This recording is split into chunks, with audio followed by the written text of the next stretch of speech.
जय हिंद दोस्तों, फिर से एक बार स्वागत है आपका अपने YouTube channel exam point reasoning के में। आज फिर से एक बार लेके आया हूँ हम लोग जैसा एसएससी एमटीएस मेंस का प्रैक्टिस सेट कर रहे हैं। आज अपना प्रैक्टिस सेट नंबर 7 है और ये पेपर जो हमारा है 8 जुलाई 2022 का फर्स्ट शिफ्ट का पेपर होगा। तो बिना किसी देरी के चलते स्टार्ट करते हैं। स्टार्ट करने से पहले अगर आपको वीडियो अच्छा लगे वीडियो को प्लीज़ लाइक शेयर कर दीजिएगा और चैनल पर नए हैं तो चैनल को प्लीज़ सब्सक्राइब कर दीजिएगा। इस वीडियो में हम बात करेंगे जितने भी क्वेश्चन हमारे पूछे गए हैं उनको कुछ क्वेश्चन को कितना भी शार्ट तरीके से कितनी जल्दी से कर सकते हैं। ठीक है, तो पहला क्वेश्चन हमारा है, एक वस्तु का मूल्य 750 रुपये है। इस पर ऐसा मूल्य अंकित किया गया है जिसमें 30% का लाभ प्राप्त किया जा सके।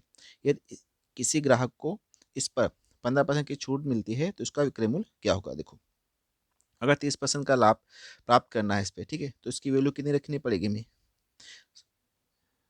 750 तो है, देखो 750 है, अगर 30% का लाभ होगा तो 130% की हो जाएगी, क्योंकि जो वैल्यू है हमारी 100% में होती है, 30% बढ़ा तो 130 हो गया। अब बोलता है यदि इस ग्राहक को 15% की छूट मिलती है। अब 15% के अलग, अगर मान लो कोई चीज़ 100 रुपये की है, 15% की छूट मिल गई तो वैल्यू कितनी हो गई, वो 85। तो ये 85% के बराबर होगा। इसको हम हल कर लेंगे, हमारा आंसर आ जाएगा। ये जीरो ये जीरो ये जीरो कैंसिल, 25 तियाँ 75, 25 चक्कू 100। इसके हम गुणा करते हैं, 3 × 13 × 5 = 65 के 5 हासिल 6, 13 × 8 = 104 और 6 104 6 110 बटे 4, 5 तियाँ 15 हो जाएगा, 3 एकम 3 3 एकम 3, 4 से भाग करेंगे, 4 8 32, कितना बचा 1, तो हो गया हमारा 11, तो 4 दूनी 8 बचा 3 35, 4 8 32 और हमारा 3 बचा, 4 से 4 मतलब 828.45। ऑप्शन नंबर 3 बिल्कुल हमारा राइट हो जाएगा। नेक्स्ट क्वेश्चन, एक कार का क्रय मूल्य उस कार बेचने पर हुई हानि का 5 गुना है, हानि प्रतिशत ज्ञात कीजिए। क्रय मूल्य क्या है, हानि का 5 गुना है। अगर हम लॉस जो हमारी हानि हो रही है, हानि कितनी मान ले, हम हानि मान ले x, तो क्रय मूल्य हमारा कितना हो जाएगा, क्रय मूल्य में हो जाएगा 5 गुना 5x। अब पूछता है हानि प्रतिशत। हानि प्रतिशत क्या होता है, हानि प्रतिशत क्या होता है, हानि जितनी हुई है कितने पे हुई है भाई, हमेशा क्रय मूल्य पे होगी, इंटू परसेंट का 100, एक्स एक्स कैंसिल, 5 से काट दो, 5 दूनी 10 मतलब 20% की हानि होगी। ऑप्शन नंबर 3 बिल्कुल हमारा राइट हो जाएगा। नेक्स्ट क्वेश्चन, वर्ष ग्राफ दे रखा है इसमें, y2 और y8 को मिलाकर टीम द्वारा खेले गए सभी मैचों की संख्या, सभी 8 वर्षों में टीम द्वारा खेले गए सभी मैचों की कुल संख्या कितने प्रतिशत है। अब भाई सभी क्या है, अंश डिग्री में दे रखा है सभी। अब पहले हम y2 में कितना है भाई ये लिख लेते हैं, y2 में कितना है, y2 ये मतलब 36, और y8 में कितना है, y8 में है 12, तो कितना हो गया 48, 48 डिग्री। और सभी मैच कितना खेलेंगे, 360, 360, 48 खेलते हैं। y2 में कितने परसेंट है, इंटू 100, 0 0 कैंसिल, अब इसको काट लो, बच्चों को 48, बातियाँ 36, तो ये 40/3। अब भाग करेंगे 3 33 39 समथिंग आएगा, तो ऑप्शन नंबर 4 बिल्कुल हमारा राइट हो जाएगा। ठीक है, 40 को भाई 3 से भाग करोगे तो 13 समथिंग आएगा, 3 एकम 3 3 तियाँ 9, तो ऑप्शन नंबर 4 बिल्कुल हमारा राइट हो जाएगा। नेक्स्ट क्वेश्चन, देखो सिंपल सा क्वेश्चन है, 16 का स्क्वायर कितना होता है 256, और माइनस ये 4 मतलब क्यूब है 4 का, सॉरी 1/4 पावर, तो इसको हम ले सकते हैं 4 256, तो ये हो गया 4 चक्कू 16 चक्कू 64 चक्कू, मतलब कहाँ से 4 निकल के आएगा, प्लस ये किसका है, ये हो जाएगा। अब देखो हमें ध्यान रखना है, ये हमारा क्या 2197 घनमूल लगा हुआ है, मतलब क्यूब।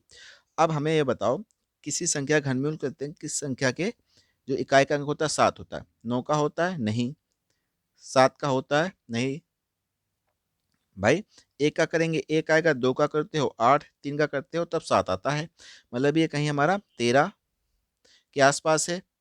तो 13 का हम देख लेते हैं, 169 होता है, 13 दूना फिर 13 से गुणा करेंगे, 13 में 170 7 हासिल 11, 13 छंग 78 और 11 78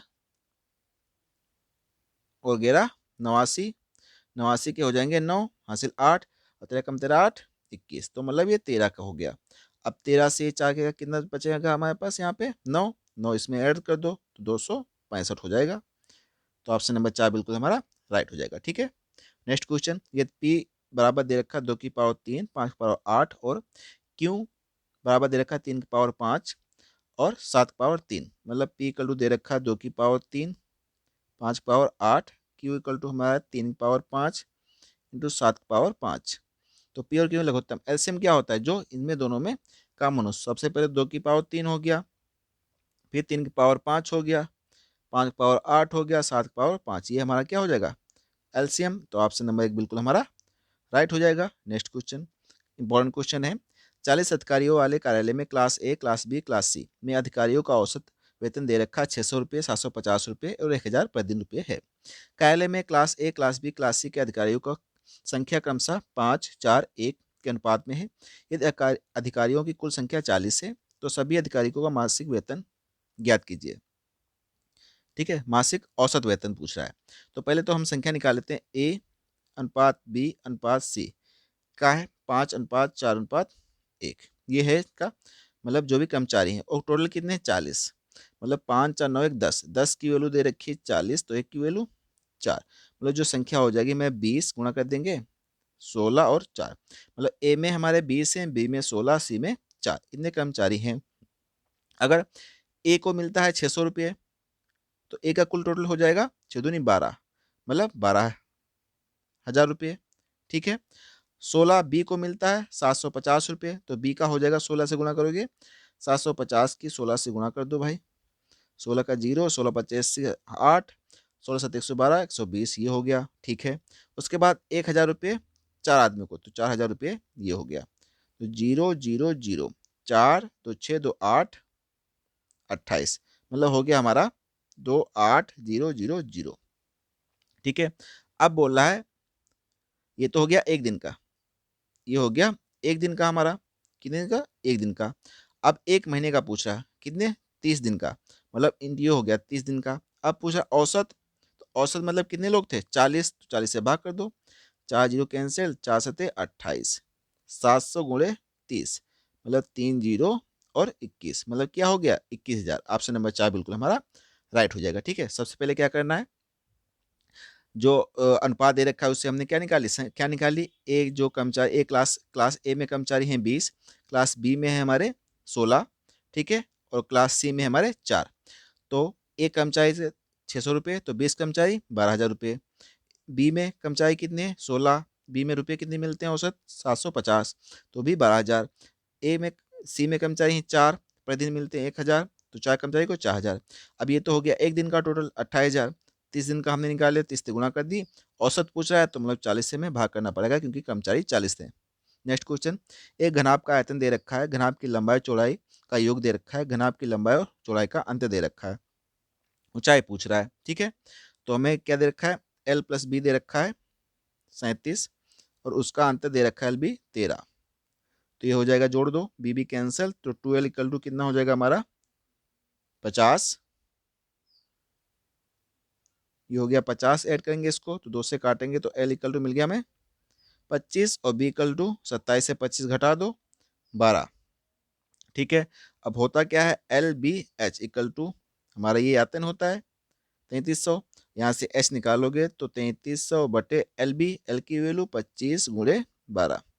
तो 25 से काटो, 25 से कम 25, कितना बचा हमारे पास, 25 से कम 25, तो बचेगा हमारे यहाँ पर 880, 25 3 75, और बचा हमारे पास 5, 25 दूना 50, 12 से काटोगे 12 कम 12, 12 कम 12, तो एच इक्वल टू आ गया 11 सेंटीमीटर। ऑप्शन नंबर 3 बिल्कुल हमारा राइट हो जाएगा। Next question, P Q R मिलकर एक काम को 15 दिनों में कर सकते हैं। ठीक है। पी आर एक काम को 40 दिनों में कर सकते हैं, वही क्यों अकेला कितने दिनों में पूरा कर सकता है। देखो, पी प्लस क्यू और प्लस आर किसी काम को 15 दिन में करते हैं, पी और प्लस आर किसी काम को 40 दिन में करते हैं। एलसीएम हो जाएगा इनका 120, 15 8 भाग करेंगे 15 से, तो ये तीनों की कैपेसिटी आ जाएगी 8, और पी प्लस क्यू की कैपेसिटी आ जाएगी 3। अब ये बताओ, अब इसमें से अगर हम पी आर की कैपेसिटी घटा दें तो क्यू की बचेगी, तो 8 से 3 गया मतलब 5, तो पी की कैपेसिटी हो गई 5, काम कितना है 120, 5 की कैपेसिटी करेगा कितने दिन में होगा, 5 से 5 दूनी 10, 5 चौको 20, 24 दिन में। ऑप्शन नंबर 1 बिल्कुल हमारा राइट हो जाएगा। नेक्स्ट क्वेश्चन, एक आयत की विकर्ण की लंबाई दे रखी 20 सेंटीमीटर है। यदि इसकी चौड़ाई 12 सेंटीमीटर है तो उसकी लंबाई देखो, मान लो हमारा ये आयत हो गया, इसकी विकर्ण दे रखा है हमारा 20, चौड़ाई है 12, हम पाइथागोरस प्रमेय लगा देंगे तो हमारा एल निकल आएगी लंबाई। तो एल स्क्वायर इक्वल टू क्या हो जाएगा, पाइथागोरस प्रमेय क्या होती है भाई, एल स्क्वायर, उसके बाद कर्ण का स्क्वायर मतलब 20 का स्क्वायर और माइनस हमारे जो लंब का उसका स्क्वायर। तो 20 का स्क्वायर मतलब 400 माइनस 144, तो घटाएंगे यहाँ 6, 9 से 5, 2 से 4 गया 5, 3 से गया 2, मतलब एल स्क्वायर इक्वल टू 256। ये किसका स्क्वायर होता है, 16 का। तो ऑप्शन नंबर 1 बिल्कुल हमारा राइट हो जाएगा। नेक्स्ट क्वेश्चन, एक ट्रेन 600 मीटर और 300 मीटर लंबे दो पुल को क्रमशः 80 सेकंड और 60 सेकंड में पूरी तरह से पार कर जाती है। ट्रेन की लंबाई देखो, चाल तो समान ही रहेगी, तो अगर चाल समान रहेगी, चाल बराबर क्या होगा, दूरी बटे समय, मतलब 600 मीटर जाती है और ट्रेन की हम लंबाई मानते हैं x, ठीक है, और कितने सेकंड में 80, बराबर फिर वो 300 मीटर लंबे पुल को पार करती है, x मीटर उसकी ट्रेन की हो गई, 60 सेकंड में काट लो, तो चक्कू 8 तिया 6, 0 0 काट दो, फिर 2 से काट दो, 3 गुणा कर दो, तो ये छितियाँ हो गया 1800 प्लस एक्स 3x, यहाँ हो गया चातियाँ 1200 प्लस 4x, ये एक्स उधर ले जाओ, ये इधर ले आओ, तो 4x equal to 4x minus 3x equal to क्या हो जाएगा, 1800 माइनस 1200, तो x इक्वल टू 600 मीटर। तो ट्रेन की लंबाई कितनी हो गई, 600 मीटर। ऑप्शन नंबर 4 बिल्कुल हमारा राइट हो जाएगा। नेक्स्ट क्वेश्चन, 4 क्रमागत विषम संख्याओं का औसत दे रखा 8, उनमें अगली विषम संख्या को भी शामिल कर लिया जाए तो उन 5 संख्याओं का नया औसत क्या हो जाएगा। पहले तो हम संख्याएं जो विषम होंगी क्या होंगी, x, x plus 2, x plus 4, x plus 6, तो हो गए 4 संख्याएं। देखो विषम मानते हैं तो x प्लस 2 लिखेंगे, x प्लस 2, अगर सम या संख्या बोलता है मैं सीधे तो x प्लस 1, x प्लस 2, क्रमागत पूछता है संख्या तो x plus 1, x plus 2, x plus 3 हो जाता है। औसत दे रखा है मतलब इनको जोड़ लो, ये हो गया 4x मतलब 12, बराबर औसत दे रखा 8, औसत 8 है, तो 8 औसत है, 4 संख्या है, तो 8 चौको 32, तो 4x इक्वल टू क्या हो जाएगा, 32 माइनस 12, तो 4x इक्वल टू 20, 4 से काट दो, 4 पंचे 20, मतलब x की वैल्यू मिल गई 5। तो संख्या हमारी क्या हो गई, 5 प्लस 7 प्लस 11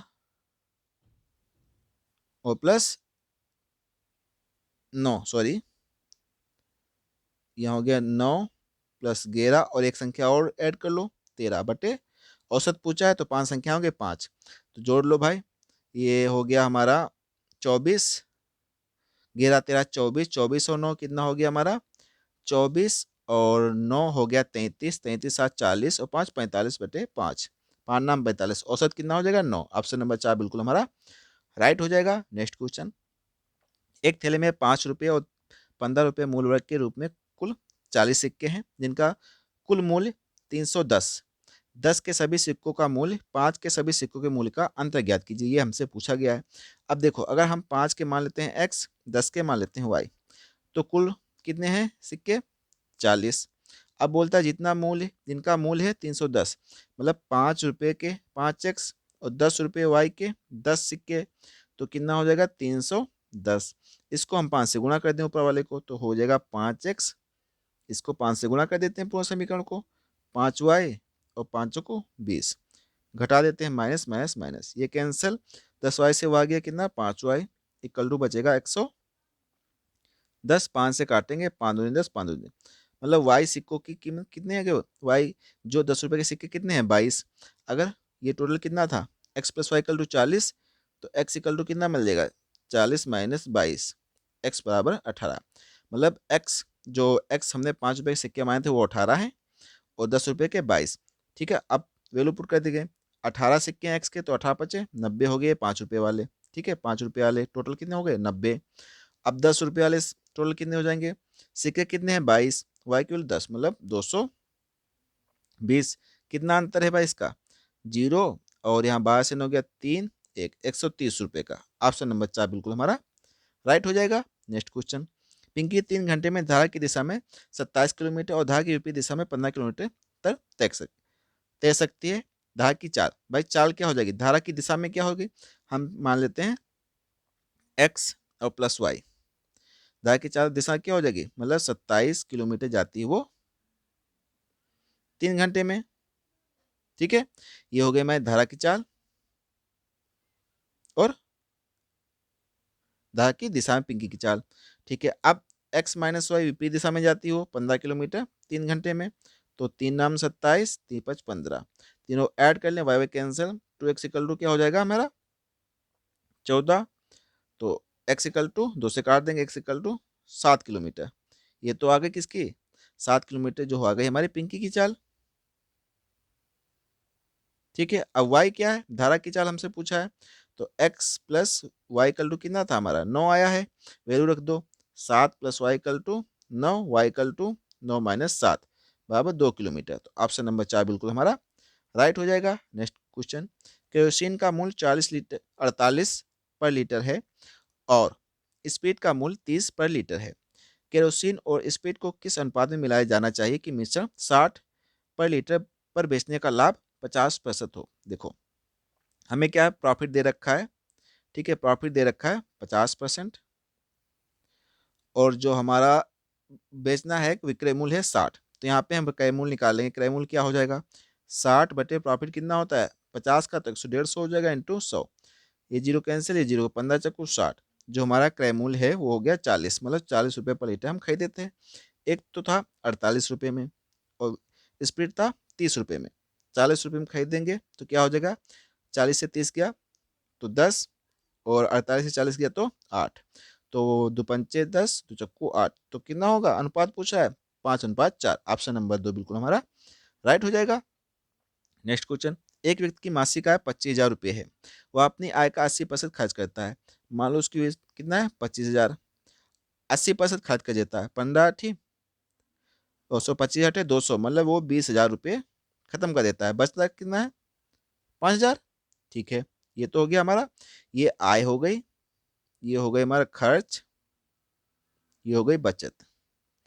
अब क्या कहता है, उसकी आय और किए गए खर्च में 10% की वृद्धि होती है, आय में 10% की वृद्धि होगी, तो मतलब 11, इसको 10% बढ़ा दो इसमें, तो कितना हो जाएगा 25 का 10% कितना हो जाएगा भाई, 250 है, मतलब 2500, तो ये हो जाएगा हमारा 27,000, 27,500।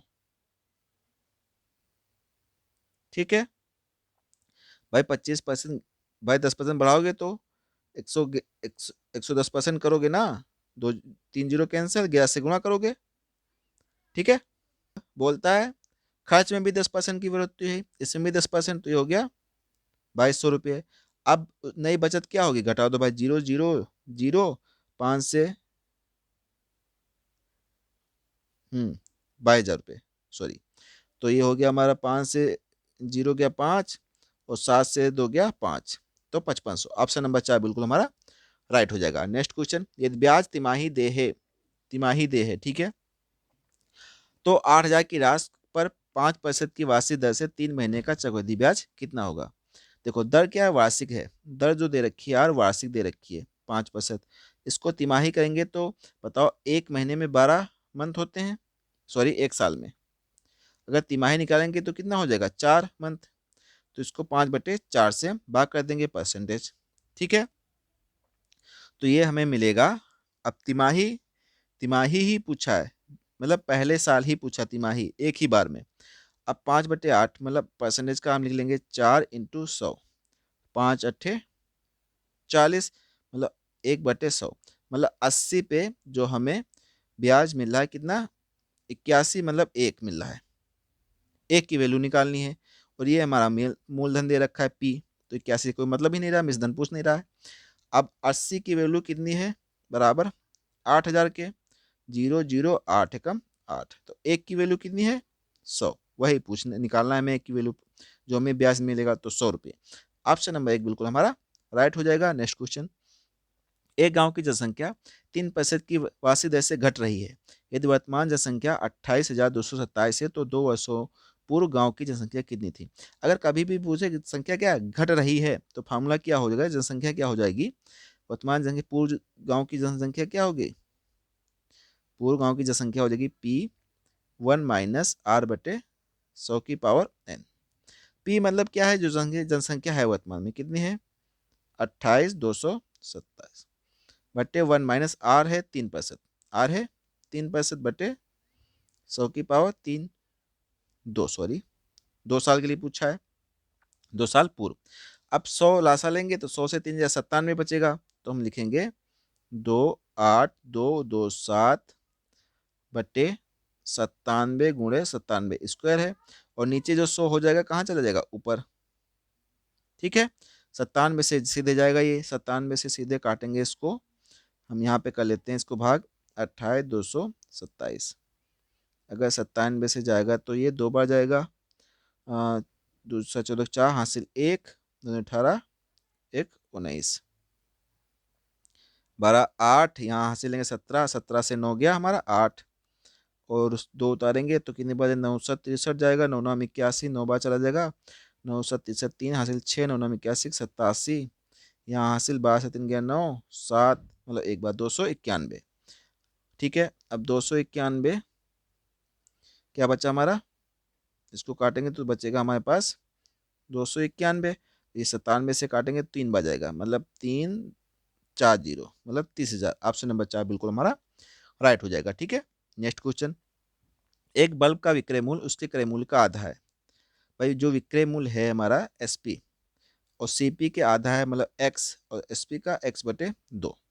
ठीक है, तो यहाँ पे क्या प्रॉफिट हुआ, लॉस, हान की लॉस होगी भाई, एक्स की चीज आधे में बिक रही तो आधे का लॉस होगा, है, तो लॉस बटे किस पे होगा, हमेशा क्रय मूल्य पे, इंटू 100, तो एक्स एक्स कैंसिल, 2 नीचे आ जाएगा, तो इससे काट दो 50% का हान हुई है। ऑप्शन नंबर 4 बिल्कुल हमारा राइट हो जाएगा। ठीक है, नेक्स्ट क्वेश्चन, वर्तमान ए और बी के आयु अनुपात 7:3 है। 7 और 5 उनका आयु का अनुपात 2:1 हो जाता है भाई। मैं मान लेते हैं 7x और प्लस 7 वर्ष बाद 3x प्लस 7x कितना हो जाता है, 2:1। चलो तीसरी गुणा कर दो भाई, 7x प्लस 7 6x प्लस 14, तो x इक्वल टू कितना हो गया, 7, x की वैल्यू 7, तो वर्तमान हो गया हमारा 7x था ये हमारा, भाई वर्तमान आयु की ना ये हो गई, तो 7x की वैल्यू 7 आती 49 और प्लस 21। अब बोलते हैं अब से कितने वर्ष बाद, हम मान लेते हैं x वर्ष बाद, आयु का अनुपात 3:2 हो जाता है, तीसरी गुणा कर दो, 49 दूना हो जाएगा 98 प्लस 2x इक्वल टू 21 63 और प्लस 3x, तो ये हो जाएगा 3x माइनस 2x और 98 माइनस 63, तो x की वैल्यू कितनी आ जाएगी, 2x से x 3x से 2x गया x, 98 से 63 गया, 8 से 3 गया 5 और 9 से 6 गया 3, मतलब 35 वर्ष, 35 वर्ष बाद 3:2 हो जाएगी। ठीक है, नेक्स्ट क्वेश्चन, ये काफी इंपॉर्टेंट क्वेश्चन है। एक सम पिरामिड का आधार दे रखा है 80 सेंटीमीटर, भुजा वाला एक वर्ग है, मतलब जो हमारा पिरामिड होगा वो कुछ इस प्रकार से होगा, नीचे क्या है वर्ग, और पिरामिड हमारा क्या होगा इस प्रकार से। ठीक है, अब इसकी क्या पूछी, इसकी जो ऊंचाई पूछी वो हमसे पूछी गई है, इसका आयतन दे रखा है। इस फार्मूले, देखो ऐसे क्वेश्चन आए तो हमें फार्मूले लर्न होने चाहिए। अब हमें क्या होता है, पिरामिड का क्या पता करना है, पिरामिड आयतन, पिरामिड का आयतन क्या होता है, फार्मूला क्या होता है,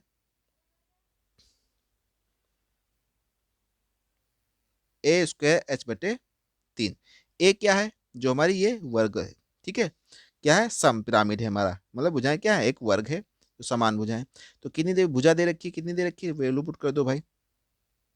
क्या पूछा है हमसे, आयतन दे रखा है। ठीक है, 1 सेकेंड, इसको हम इस प्रकार से लिखते हैं, आयतन कितना है 16,000, और पिरामिड का आयतन फॉर्मूला क्या होता है, a²h/3 बराबर 16,000, क्योंकि वर्ग है, हमने बता दिया ये बराबर होता है, तो यहाँ से h इक्वल टू क्या हो जाएगा, 16,000 बटे a² मतलब 80 × 80, और इंटू 3 कहाँ चला जाएगा, ये इंटू में 3, 0 0 2 0 कैंसिल, 8 से 8 दूनी 16, 4 से काटो 4 पंचे 20, 4 दूनी 8, मतलब 5×15/2, मतलब 7.5 सेंटीमीटर। जो ऊंचाई होगी उसकी कितनी होगी, 7.5 सेंटीमीटर। ऑप्शन नंबर 2 बिल्कुल हमारा राइट हो जाएगा। लेकिन आपको क्या लर्न होना चाहिए, ये हमारा जो फार्मूला है। अब इसी प्रकार से हम कह लेते हैं जो हमारा मेन पिरामिड होता है, मतलब त्रिकोण वाला पिरामिड, इसका, ठीक है, इसका कितना होता है, मैं तो इसका आयतन क्या होता है, इसका आयतन है, आप लोग नोट कर लीजिए, 1/3 इंटू आधार का क्षेत्रफल इंटू ऊंचाई। ठीक है, इसका फॉर्मूला है। ठीक है, ये हमारा आज का लास्ट क्वेश्चन था। अगर आपको वीडियो अच्छा लगे, वीडियो को प्लीज़ लाइक से कर दीजिएगा। अगर चैनल पर नए हैं तो चैनल को प्लीज़ सब्सक्राइब कर लीजिएगा, ताकि मैं आप लोगों को डेली ऐसे वीडियो लाता रहूँ। ठीक है, तो मिलते हैं अगली वीडियो में, तब तक के लिए जय हिंद।